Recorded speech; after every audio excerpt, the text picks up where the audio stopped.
I did my case study with a student named Josephet. He's a fifth grader in an 8 to 1 classroom, and he is learning disabled. It's a District 75 school. He's alternately assessed.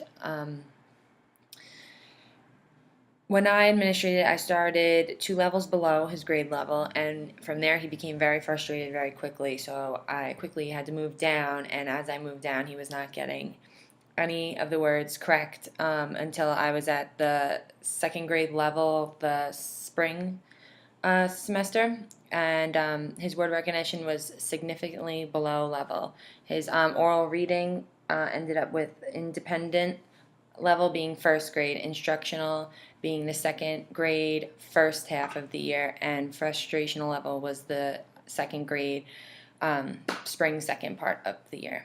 For reading comprehension, his independent level was the primer level. His instructional level was the first grade, and his frustration level was the second grade, first semester. For silent reading, his independent level was primer, and his frustration level was the first grade.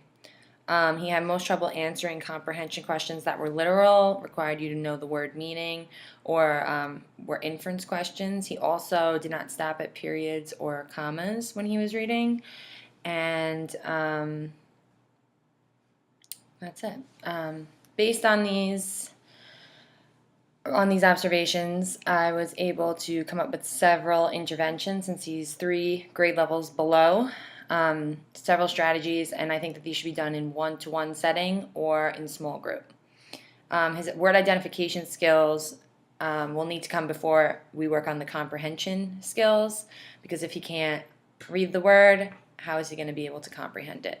One of the strategies for that is stop, and the letters in stop, S stands for stare, T tell, O open, and P put. Another strategy was syllabication. That helps them to read multisyllabic words. Other things were using a highlighter to highlight things that he reads that are important or words that he has difficulty with, and then he can use a dictionary.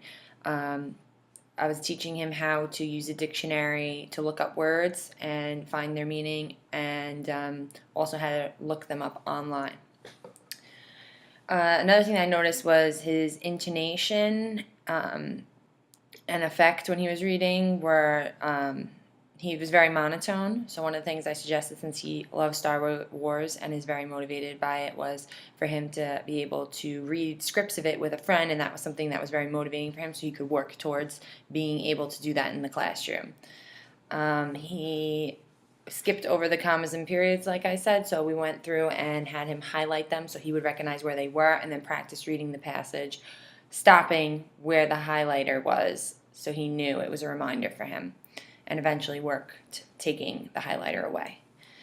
For inference questions, we start with pictures and having him tell from a picture. If he sees a picture with an older woman in it, could, from just looking at the picture, infer that this woman, her age, where she's living, things like that, and eventually worked to sentences, what he learned from a sentence from reading it, and then 3 sentences where the middle sentence was missing, and he would have to, from the first sentence and the last sentence, be able to guess what information was implied by the middle sentence. This would also work up to paragraphs where he can infer from reading them what would happen next in the story. That's it. Thank you.